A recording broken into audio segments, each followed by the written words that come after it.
is Friday. It is Friday. Hello. Friday afternoon, and I said I was going to go live for an Ask Me Anything Q&A.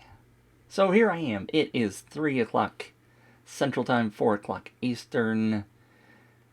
Thought I'd find out if anybody had any questions about anything in general. Anything at all. A couple of people said they were going to show up, but let's find out. I'm watching a chat that's going on my phone. Distractions! Isn't it fun when people are distracted? It is fun. I've just proved somebody that I was right, so it's fun. So, nobody is here asking questions yet. You know how it is, Friday afternoon. Maybe it's the wrong time. I did a Facebook Live earlier today, which I think was pretty productive. If you haven't seen it, have a glance on my timeline, like below. I don't know. And we did a review of one of my Win Together students. Did a review of his campaign where he was struggling. And I think it went pretty well. Answered some good questions. What's a common question? So, if you're going to come on and ask questions, you're going to ask me, why on God's green earth would I do a giveaway or a contest? And what's the right word? Contests and giveaways are basically the same thing.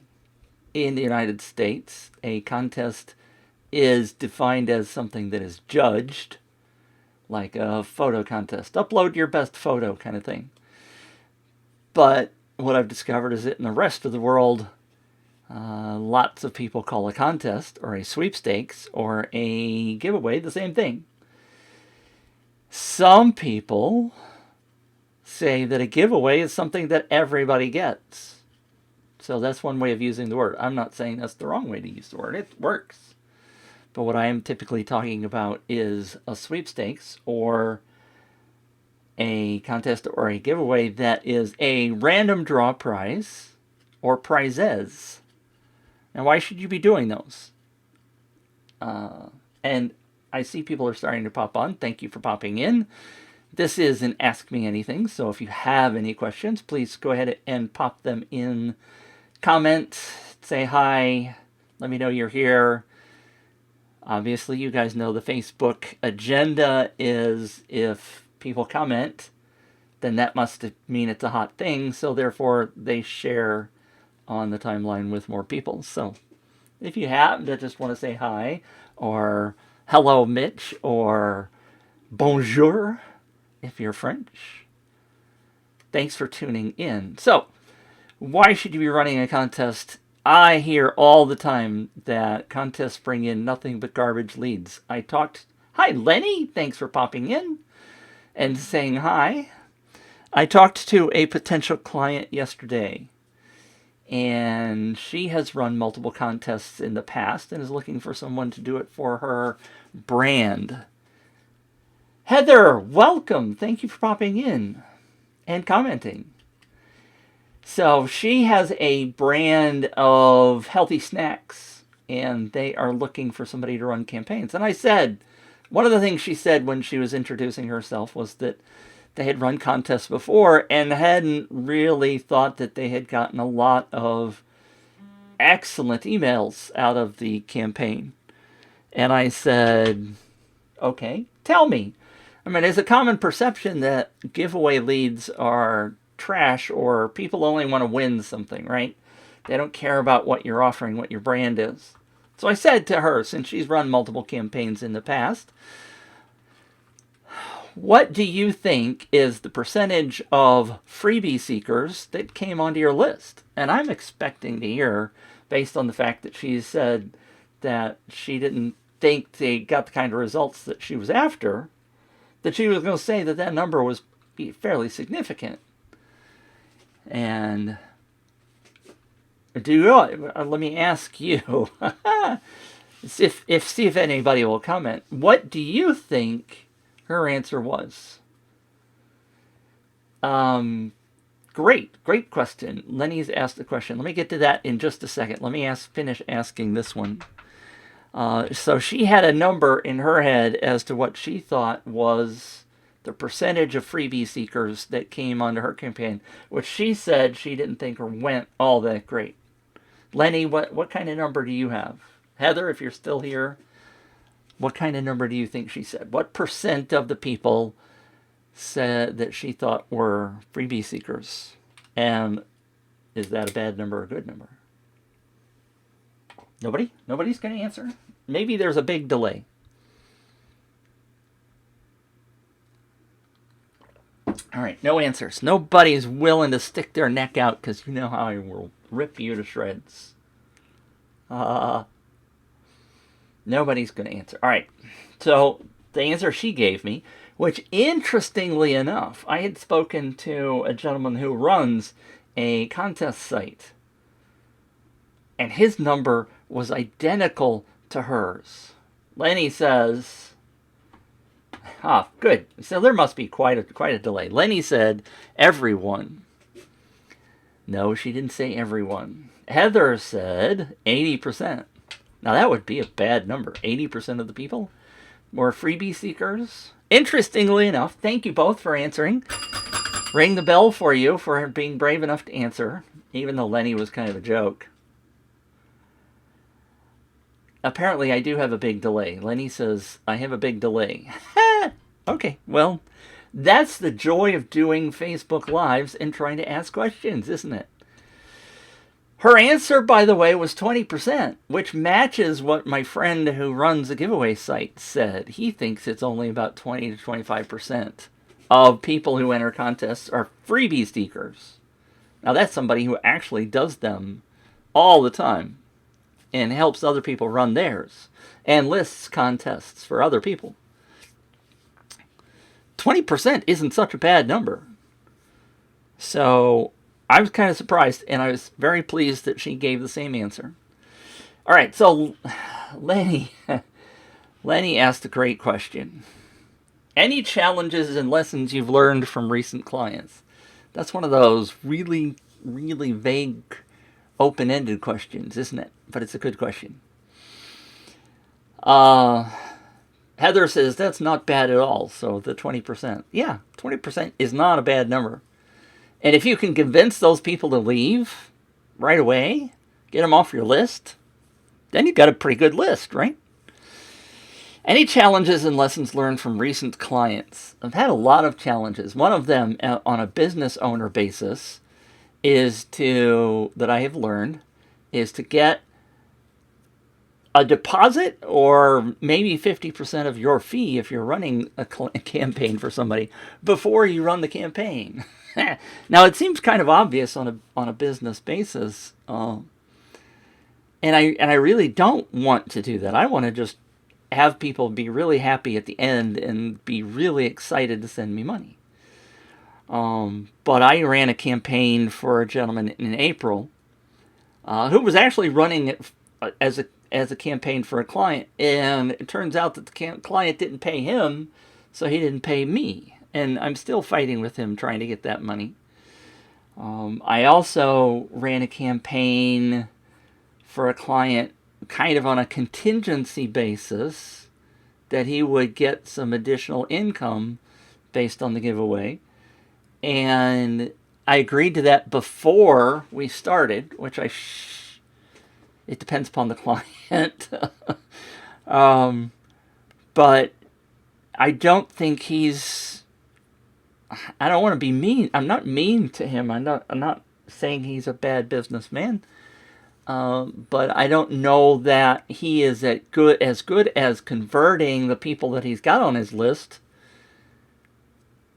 And so therefore, I got a deposit from him, but I haven't gotten the remaining payment from him yet because he's not selling well enough. And so that was my mistake. I don't think I will do that again. I mean, there's got to be... I certainly would love to do a performance-based campaign such that if I can bring in more leads than what the client expects, then I get paid more. I think that would be highly advantageous. But I haven't convinced anybody to do that yet either. Lenny says, "Oh wow, get paid up front? You must." Well, yes. And that's kind of, when you're starting out, which is, I mean, I've been doing this for a year and a half. What you have to, what you don't have to understand it, but what I was doing the vast majority of my campaigns in the past, I was doing as advertising for clients that they were paying me on a photography video blog that I still run. And they're big name clients and they pay, although they pay slowly, but they always pay. And now when I've been kind of switching over, trying to do more campaigns outside of just that environment, when I'm doing them for entrepreneurs and startups, I mean, realistically, Lenny, what I want to do is work more with clients that are established and know the value of a campaign, as opposed to some of these people that think they know what they're doing and kind of don't. And so I have to refine my business practices in order to weed out some of those people or have them pay me up front or something. Jennifer Lee says, "Happy Friday." Hi, Jennifer. Nice to see you. Jennifer is one of my good people. Jennifer is one of my students in the Win Together program. And by the way, if you go to my new store over at giveawayrocket.com/store, I have bless your heart, Jennifer, I have a case study of Jennifer's campaign over there that you can access for no charge. Let me ring the bell. See? Free. So if you go to giveawayrocket.com/store, you can see that it's like the very first thing on the list. So thank you, Jennifer. How's things going with your business since you ran your campaign? Are you broke? Are you out of business? Or where do you think you are? Now, in terms of Lenny's question of challenges and lessons learned, I thought it was interesting in talking to this potential client yesterday. What's today? Friday? No, it was Wednesday. No, it was yesterday. Even though she said she had a lot of freebie seekers, she also said that she did not nurture her list. And after they ran the campaigns that they ran, they did not do a very good job of marketing to their list. So they enjoyed the campaigns, they thought they got good leads, but then they didn't do anything with them, which is the other failure that people have. I mean, it's a two-pronged process, right? Once you get the leads, you have to do something with them. It's kind of like the old brick and mortar stores where you get somebody in, you got to be able to sell to them, right? You got to have enticing products, you got to have things that you can sell to them. Brick and mortar stores often have trouble getting people in, getting them, because you're talking about people that just happen to be walking by, right? Or driving by or whatever. You have to get them to actually stop and come into your store. And once you get them there, then you've got to sell them. And theoretically, they have a fairly decent track record of selling people. But it's a two-pronged approach. You have to be able to get the leads, and you have to be able to sell them once you have them. Interestingly enough, I have joined a new program that is being run by Christina Etheridge in how to double your email open rates. And so I am really eager to see how well that works for me, because I have a fairly large list, but I'm not making the kind of money off the list that I want to be. So I'm really curious, because especially if I can teach people how to get people on their list and bring new clients to your list, then if I could maybe turn around and be affiliate for her ongoing program to double, triple your email opens, then that would be a significant partnership for me. So I'm taking her class. It started this week, and I'll let you know how that goes. Jennifer has a reply for us. Campaign has now officially paid for itself. Hooray! With incremental sales from new and existing customers using campaign discount codes. Super duper. That's good news. Ring the bell.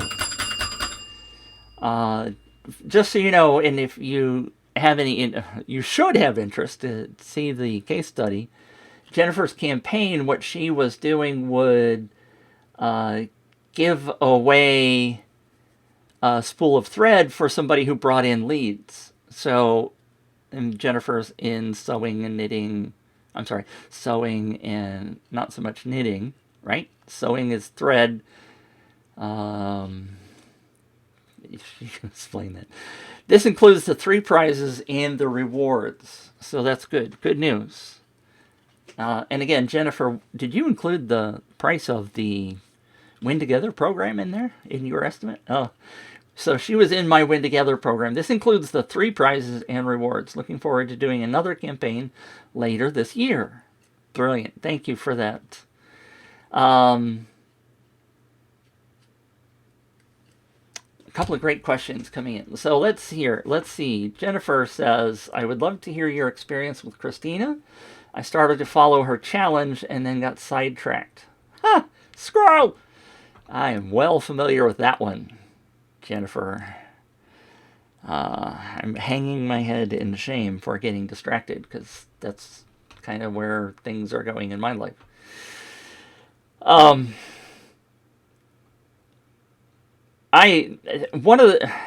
Heather, I see your question. If you'll hang on just a second, I'll get to your question.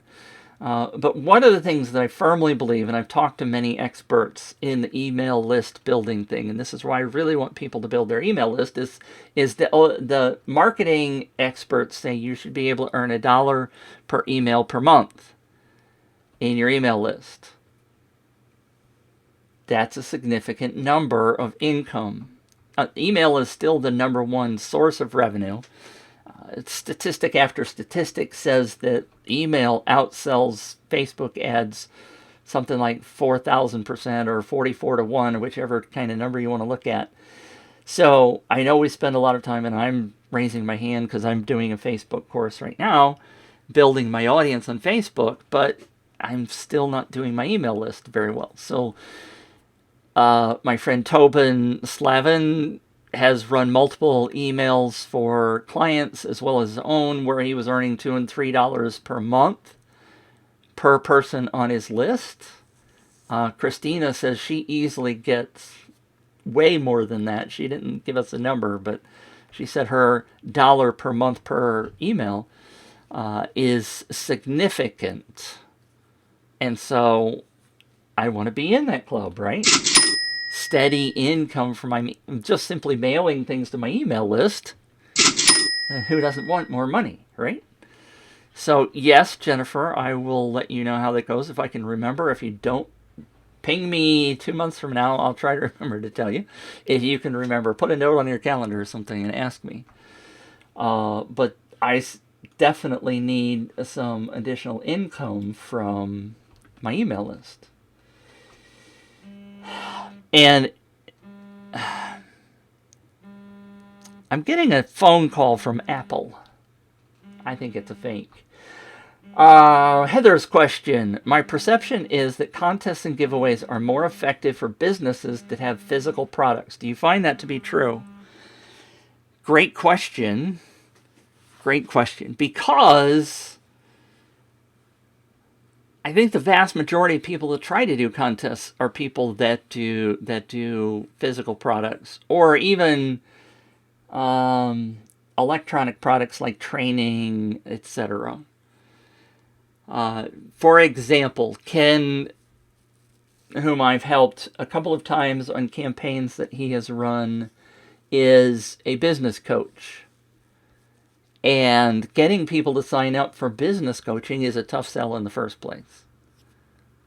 And so doing a sweepstakes, it's what I what I really want to say, Heather, is that it has a lot to do with the recognition level of the product.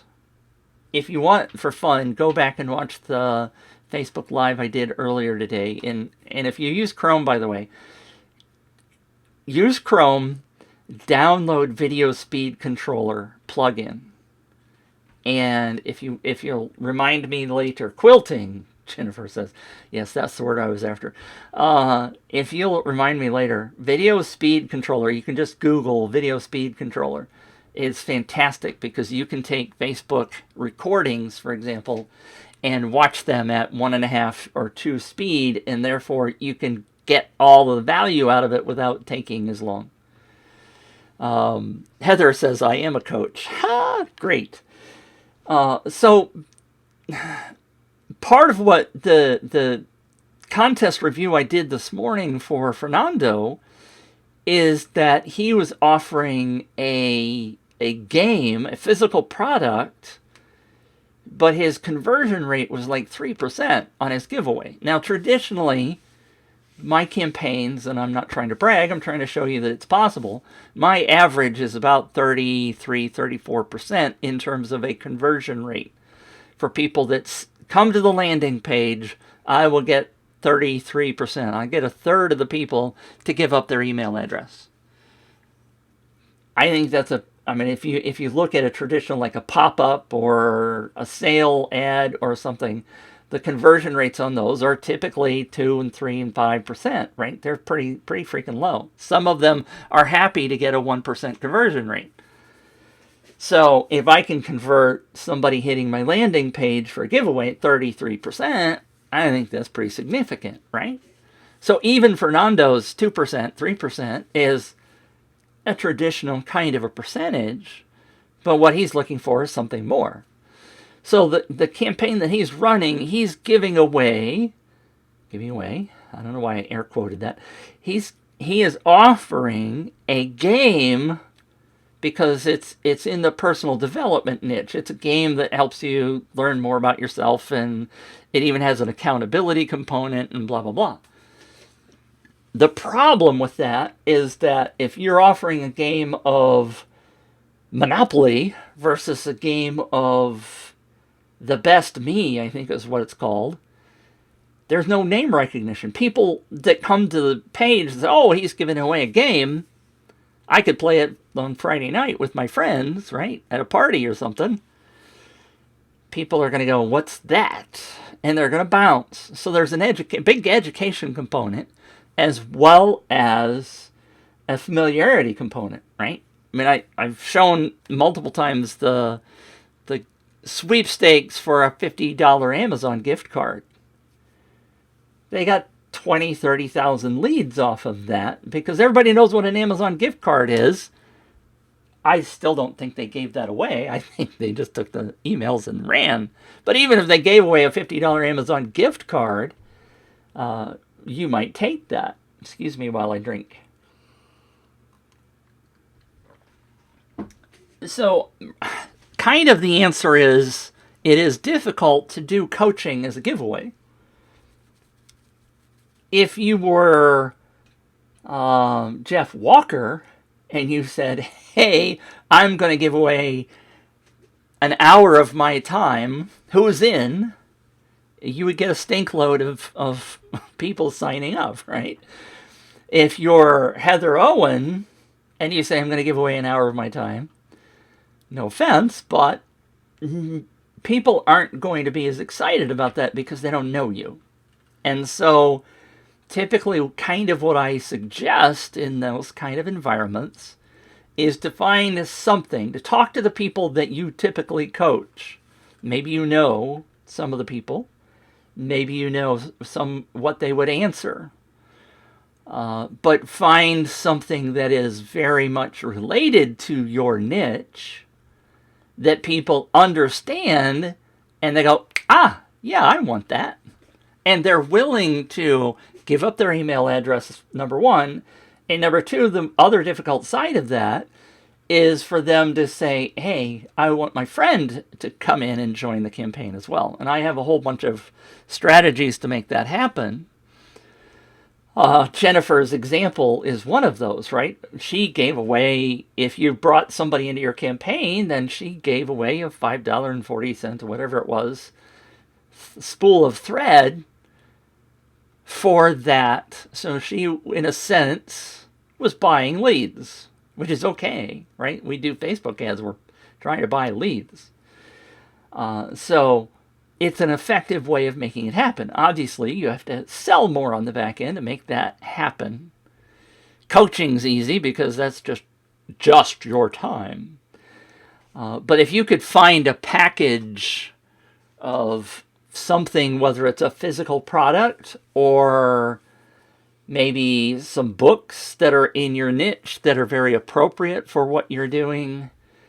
I have one of the other things that I'm going to put up on, it's up on the store, I just don't have it physically created yet, is a list of ideas of lead magnets or things that you could give away that are something recognizable that people would go, yes, that's valuable to me, in order to give up their email address and or share it with their friends. Because that's part of the thing that's really hard, Heather, is going, what's going to work? What's going to be the good thing? And sometimes it's experimentation. Ken was the example of, he started to give away, I think it was 4 or 5 hours of his coaching time. And people weren't signing up because they don't know who Ken is. He's new. He's not a table, what do you call it? A coffee table name. That's not the right phrase, but I was thinking coffee table book, but you get the idea.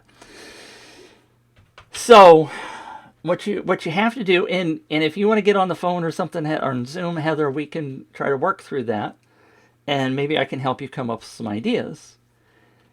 I had one particular young lady that contacted me earlier this year, and she had been working on, she knew giveaways worked, she'd done them before, but she hadn't figured anything out. And we got on the phone for about 25, 30 minutes, and she was like, holy cow, Mitch, now I understand, now I know what I need to do.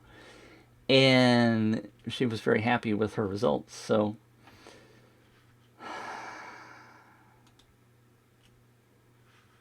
Heather says, I don't really see it being effective for me at all.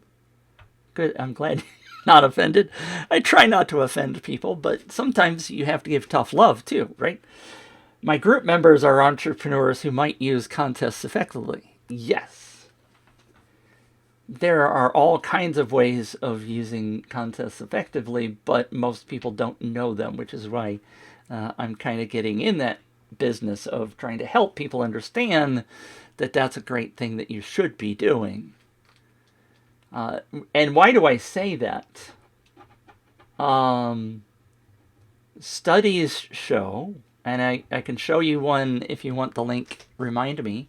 I can't type comments in with this tool. I wish this tool would let me do comments.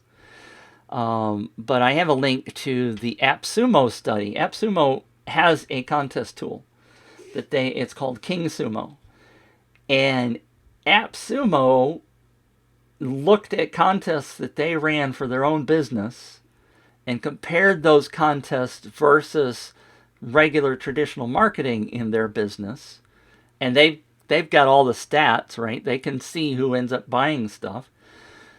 Their study in 2017 showed that their contest entrants, the leads that came to them through their contest tool, purchased 55% more stuff from them that year. Who wouldn't want 55% more income? I know I would. Now, that number is one example. There was another study of a bank that I've forgotten.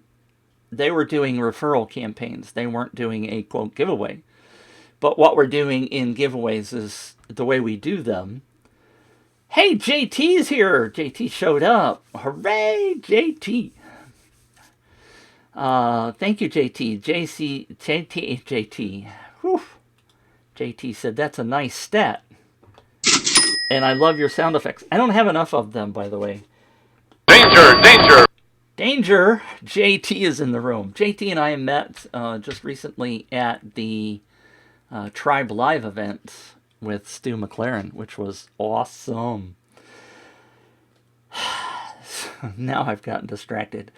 But the banking example was a referral campaign. And again, what we're trying to do with our giveaways is not only get people to sign up, but to get them to get their friends to sign up. That's the key, is bringing in those people.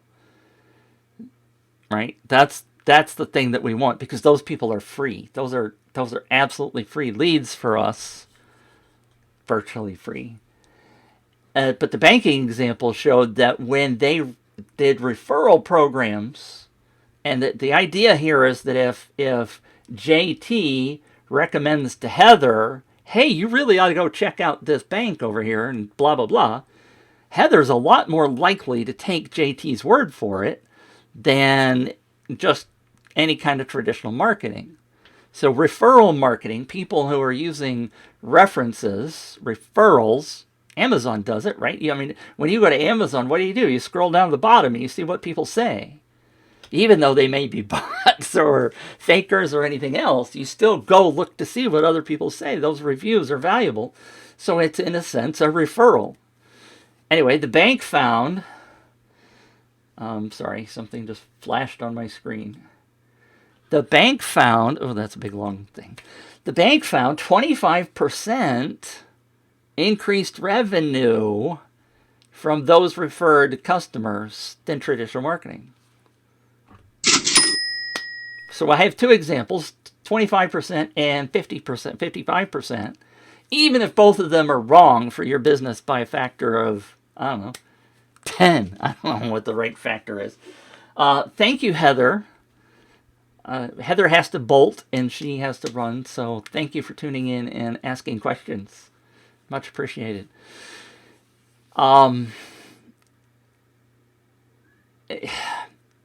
Even if those two stats are wrong, let's say it's just 10% increase in sales. Wouldn't you take, if it was 5% increase in sales in dollars from each client, wouldn't you rather have that than spending money on traditional advertising? And traditional advertising only converts at 2 or 3%. So if I can take your traditional advertising and convert it 20, 30%, wouldn't you want that? Hell yeah. So that's why I'm so excited about contests and giveaways, which is why I want other people. And sorry, Heather had to bolt, but that's the kind of thing that I know entrepreneurs want. Now, in terms of the struggles that people have, some of the people that have come into my training classes have been entrepreneurs that are still struggling with their direction. They're kind of doing this, trying to figure out which direction they're going. Tamalia's here. Hi, Tamalia. She is my gamification coach. Tamalia is awesome. The thing flashed in my... Tamalia posted a picture of mushrooms that were growing out of her deck. And I was going to quickly try to come up with some joke, but just even mentioning that, that's kind of funny.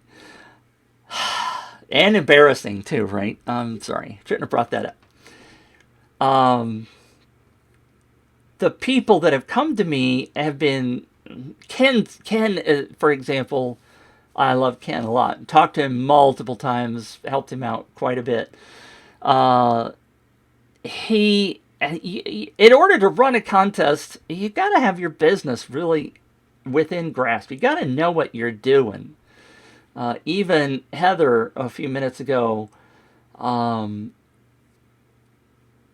if you are a coach and you still want to get the word out, even if you only bring in a couple, what we often think of, I'll say it to you this way, what we often think of in terms of doing contests is that you're going to get these astronomical numbers. And the marketing guys that are trying to sell you tools like UpViral, and let me ring the cash register for that one. They make it sound like, you're going to get 10,000, 100,000 leads out of this blah, blah, blah tool. And I love UpViral. It's my favorite tool. But you have to realize that only works, those are the extreme cases. And sometimes you don't want those kind of numbers. I mean, Heather would go absolutely bonkers if she suddenly had 10,000 people wanting access to her because she's doing a physical coaching thing. Not a physical, but a coaching environment. So you have to be careful. But even if you only added 100 people to your list, Heather, and those 1 or 2 or 10 of those became clients in the long run, that could be a significant bump in your business. It isn't about the number of leads, it's about the quality of the leads. When I go back to the example of my friend Heike, Tamalia, by the way, oops, I keep thinking, I put my mouse, I'm kind of ambidextrous with my mouse, and I keep looking over on my left side for my mouse, and it's not there. It's on the right side. Tamalia says, my priorities are vacations over home repair. Brilliant. So, my friend Heike came to me, and she was going to do, this is an example of small numbers and putting the right offer. Now, what she had seen when she first came to me was that the traditional people were saying, hey, just offer. So Heike, before I jump in, and it's an interesting first name, she is in the equine business. She runs a website called Horse World Connect. And she was trying to connect horse owners with businesses running horsey things. Now, it's kind of like the Yellow Pages. You kind of, the word of mouth, who's horsey people in your business and stuff. But it's kind of nice to have one place to go, like the Yellow Pages, to be able to find people to do what you need. So she starts building this website called Horse World Connect, and she tells her advertisers that when she won't charge them until she gets 500 members on her website. So she comes to me and she says, wants to run a contest. She says, I'm going to give away a $250 Amazon gift card. So what do I say? Anybody know? I know there's this long delay. So I told her, no, that's a horrible idea. But yes, she said, but Amazon, my horse owners buy all kinds of stuff on Amazon. I said, yes, but there are also people like Tamalia that buy vacation supplies on Amazon. She is not your target customer. If you put up Amazon gift card, you're going to get lots and lots and lots of leads, and the vast majority of them are not going to be horse owners. You want horse owners on your list. And she's like, yes, Mitch, you're right. She hated it when I was right.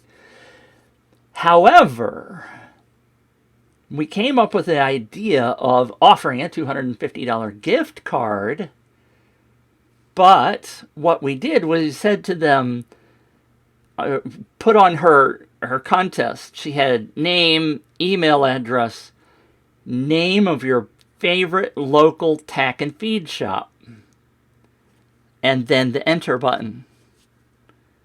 So the prize was a $250 gift card to your local tack and feed shop. So by doing that, this is a good example of focusing in on your niche. By doing that, we eliminated everybody else. The people that were going to fill that out were going to be the people that were going to be willing to say, hey, I go to Harry's Tack and Feed Shop.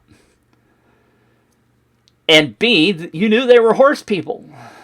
They weren't mom and pop that just needed diapers from Amazon, right? They were horse people. I would not go to that campaign and put my name in, because I'd be like, I don't know the name of a tack and feed shop. I'm not really a horse person. Poof, I'm gone. And so by focusing in on the right product as an offer for the giveaway, she ended up with 630 leads, I think.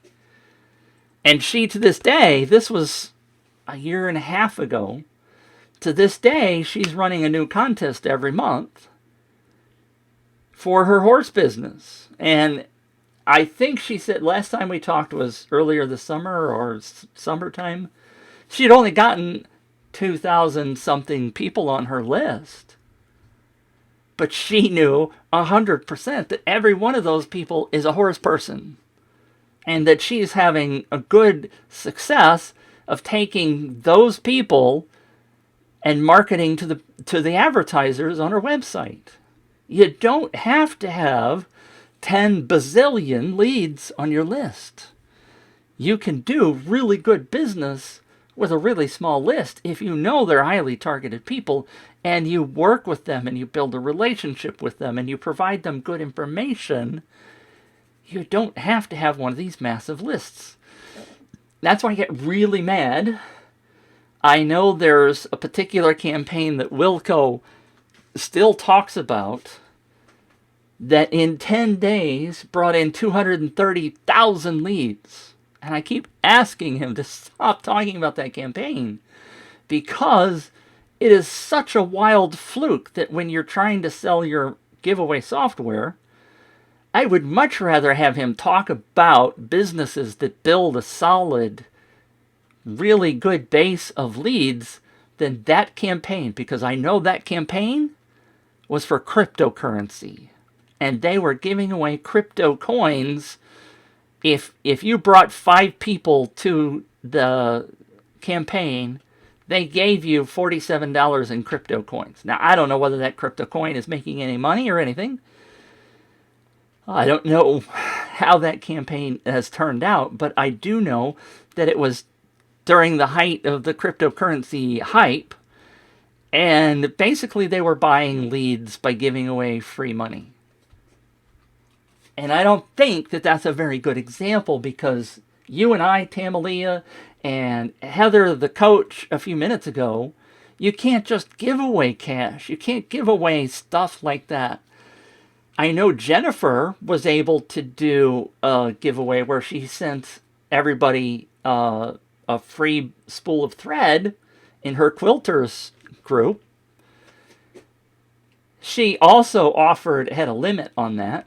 And she also realized, I think she and I discussed this, I said, well, even if let's say you give away 100 free spools of thread, I bet you some percentage, I don't know, 60% maybe, some number, I should ask her about that. Jennifer, you're still on. Do you know how many people claimed that out of the total number that you quote-unquote gave away? I shouldn't say quote-unquote, because you offered it to them. They would have taken you up on it. So people aren't always going to convert, even if you give them something for free. I mean, I've actually had somebody they won a $700 camera lens on one of my giveaways, and he turned it down. He says, well, actually, I don't need it. Give it to somebody else. I don't need it. Like, it's true. Here we go. Jennifer's here. Redemption for the thread was less than 40%. So she gave people a $5.50, whatever the right dollar figure was, spool of thread shipped to your house if you brought in, I don't remember, was it just 1 lead or was it 3 or something? Doesn't matter. If you brought in a lead to our campaign, I'll give you a free spool of thread, ship it to your house. She only had 40% of those people that earned that take her up on that offer. Now, that's good and bad, right? Now, to some degree, you want all of those people to convert because they become customers. They have to come to your store and actually do the checkout process. So they're in your store, they're on your list, you know they're a buyer, blah, blah, blah. Hopefully, they come to your store and say, well, let me buy this and this and this, as well as my free thing. So there were opportunities there. But thank you, Jennifer, for that number. I should put that in that case study. Tamalia said a few seconds ago when I was talking about the cryptocurrency thing, buying them doesn't make them good customers, just like you explained earlier. I mean, those cryptocurrency people were just in it for the free money. They weren't going to end up buying more crypto coins. I can guarantee you that. I mean, I don't know. So there's so many reasons why I wish Wilco would not use that case study. It just puts out all kinds of wrong messages to me. But it's his business. He can do it the way he wants, right? I know people don't like the ways I do some things.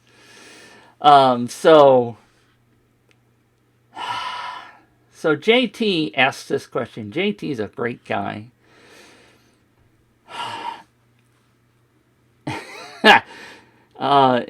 So JT's question, so after finding the right offer, what do you feel is the next sticking point to running a contest? And he follows it up with, and I apologize if I missed the answer to this question earlier. You didn't really miss the answer. And let me take a quick swig, please.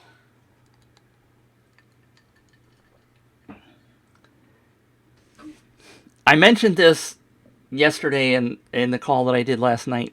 And I know you haven't seen it. The sticky point is this. I actually mentioned it earlier today as well. It's a great question. The sticky point is, let's suppose you're giving away an iPhone. I'm going to use a really wild example.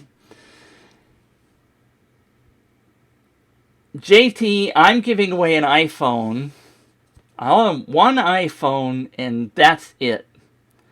So then, JT, I ask you to share this with your friends, and you'll get an extra 5 points, an extra 5 chances to win if you share it on Facebook, for example.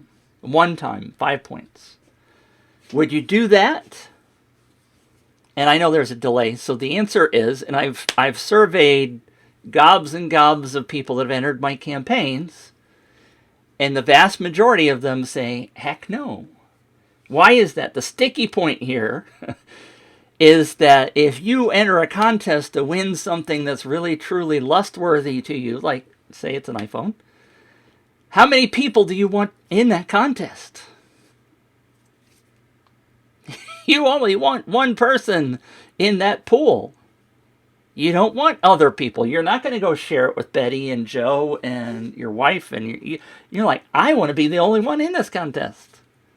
And so this is the sticky point that you have to break. You have to bust through this to be able to run a successful campaign. Now, there are ways of bursting through that, giving more points. I think Jennifer's case is a very good example, because Jennifer's case, and again, if you go to giveawayrocket.com/store, and the very first item up there in the store is the case study. And yes, I'm asking for your email because I want you on my email list. So Jennifer's campaign, she gave away, and I don't remember the exact numbers, I'm sorry, but it was a $600 kit, $500 kit of thread. So her quilters, the people that do sewing and quilting, absolutely lust for this kit. So first of all, it was lust-worthy product, right? Great offer.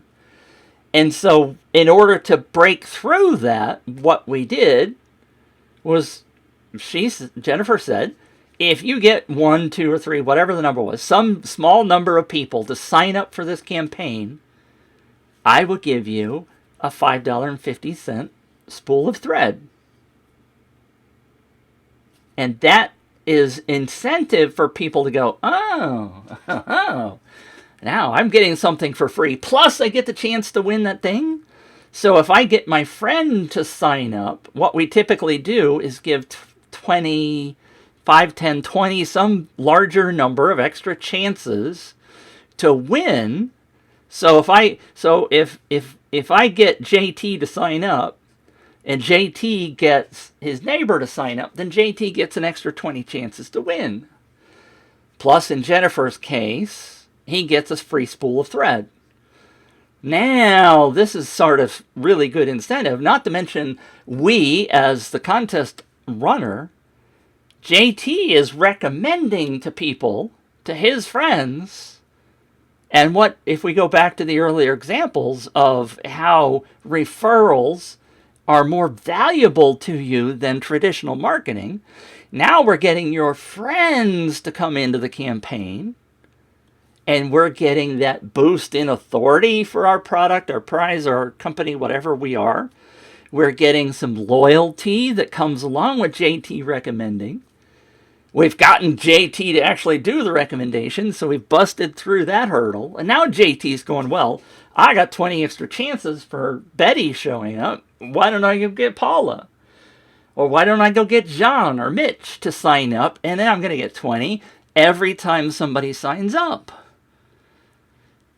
Bingo, right? Now things are starting to rock. All right, so great question, JT. So I hope you see that, and there's all kinds of other tools that we've got to try to boost that referral process. We want to bust through that wall of people not wanting to refer others.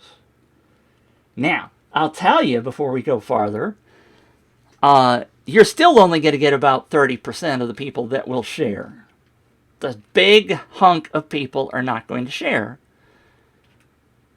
We're trying to get that number to go up by making other incentives, right?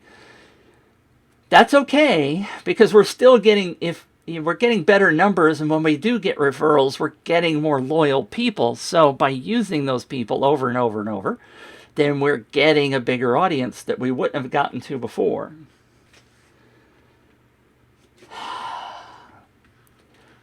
So before I go to that, JT says, makes total sense about the thread example and incentive for the ultimate prize. He also just said, I'll take every percent I can get. Amen. See, JT and I think a lot alike. This is good stuff, right? All right, now let's go back to your other question.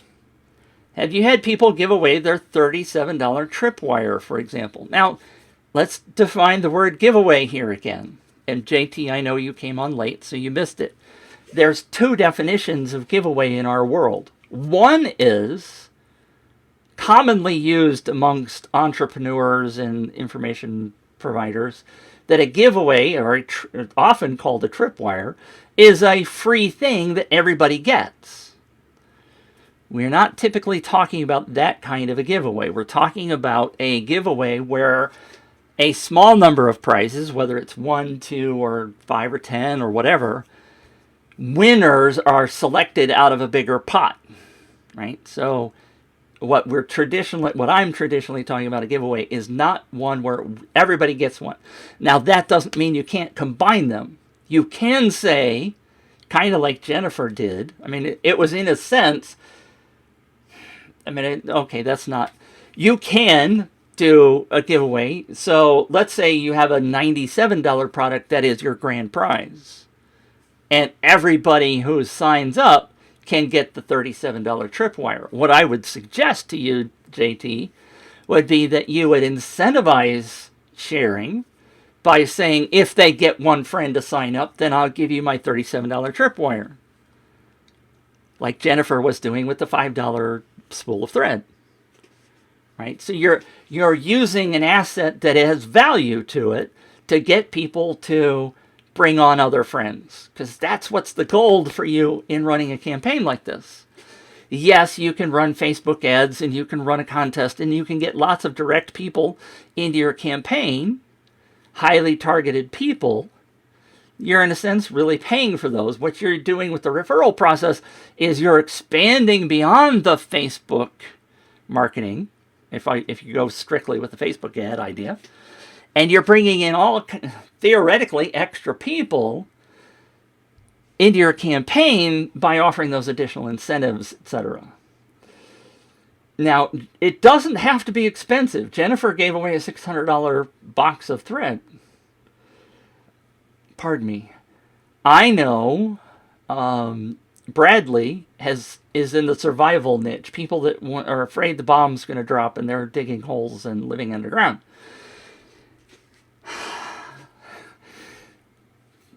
Those people, Bradley ran multiple campaigns offering different kinds of things like stoves and batteries and stuff. And what he ended up finding was that they could give away a couple of $49 flashlights, and people in his niche went crazy for that. They absolutely loved the $49 flashlight.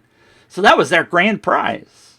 They gave, I've forgotten, 5, 10, whatever. And they continue to do this. They're on a repetitive basis. People don't get tired of it because that one thing is the right thing in that niche for people to get excited about. And they're growing their list like crazy. So it doesn't have to be incredibly expensive. I mean, I've given away really expensive stuff and I've given away the cheap stuff. And I shouldn't say cheap, the inexpensive stuff. You can get really good results for low dollars. It doesn't have to be expensive. Does that help, JT? Did I answer that one?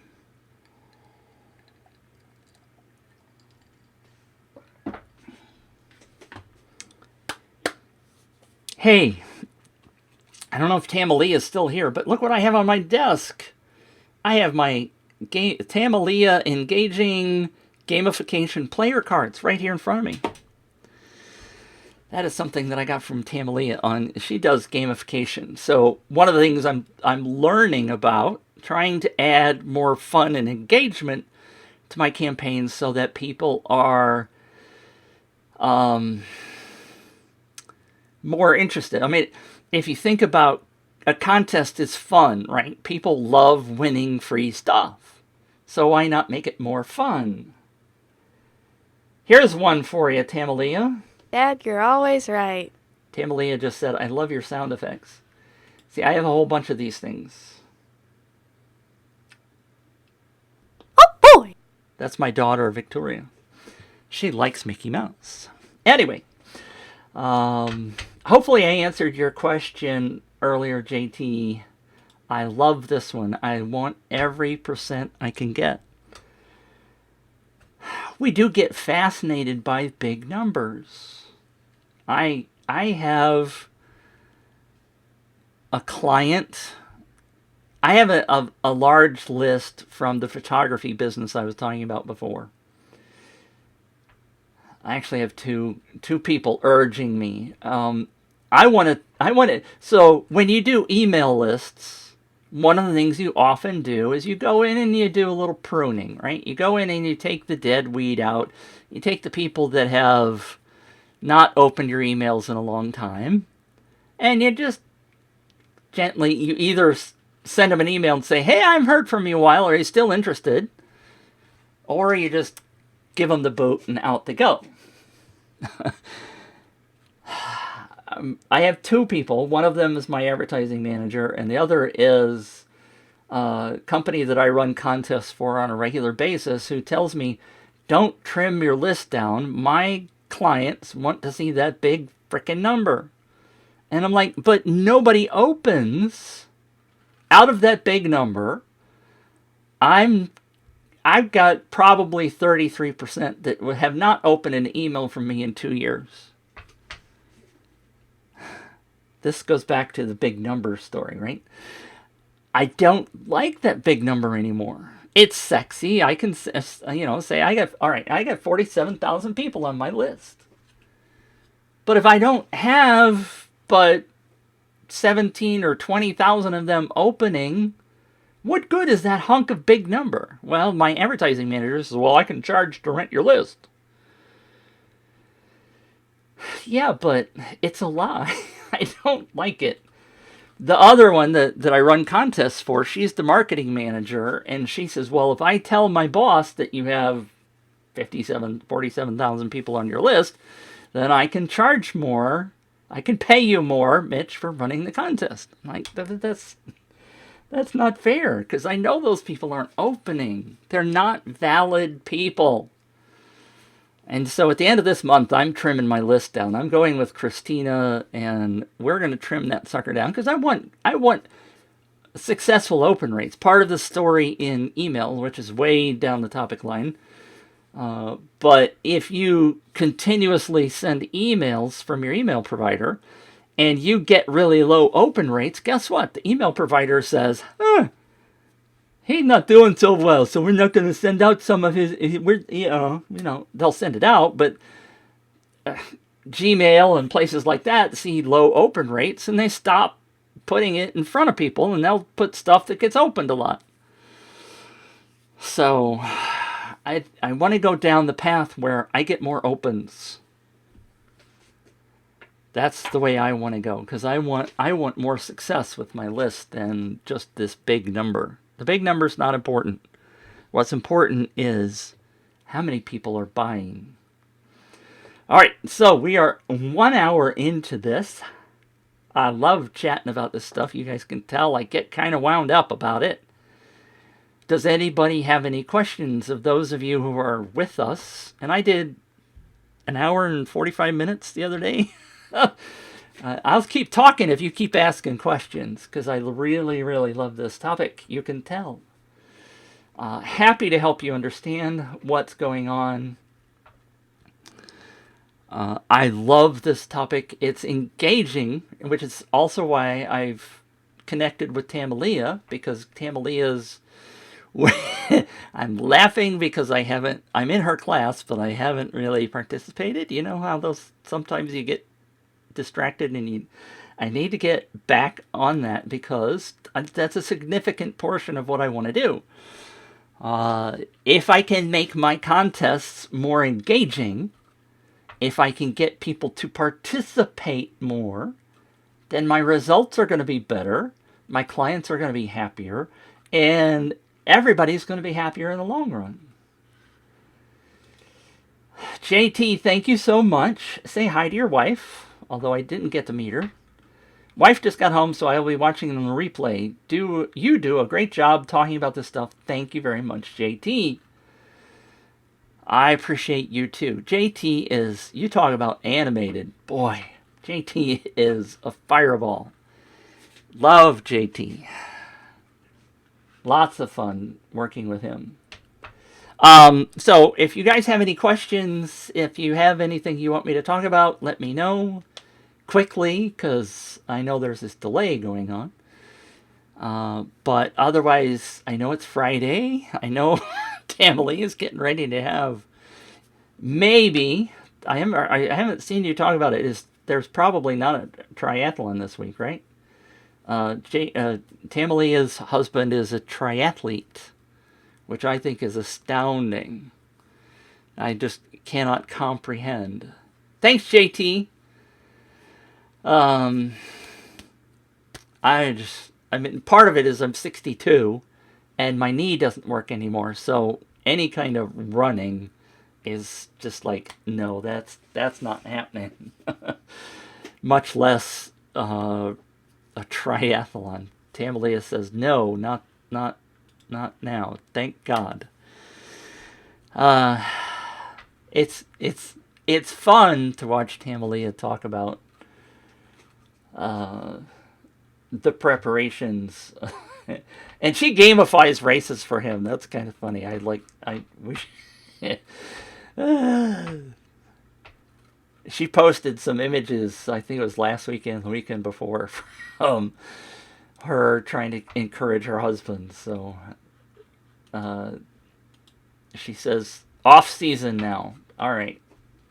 So you get a break from the triathlons. Cool. So nobody's popping in with questions. I'll take that as it's Friday and time to go. If you do have any questions, thank you for popping in. All of you that participated, and those of you who didn't participate, next time you are up, baby. You show up, you have to participate. Now, I appreciate you being here and listening. If all you were doing was listening, that's okay. It would be nice if you commented and said hi every now and then, just so that I know people are paying attention. But thank you for tuning in.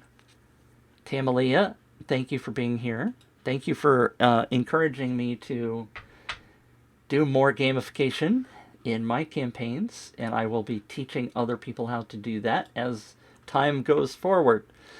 I hope you find a way to add a contest to your business. I know you'll find it valuable. If you don't find it valuable, more than likely you didn't do it right, because you didn't talk to me first.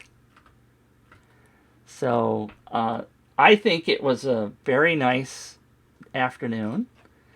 And I'm going to play this sound effect for you on the way out. Well, I thought it was a very lovely story. You all have a great weekend.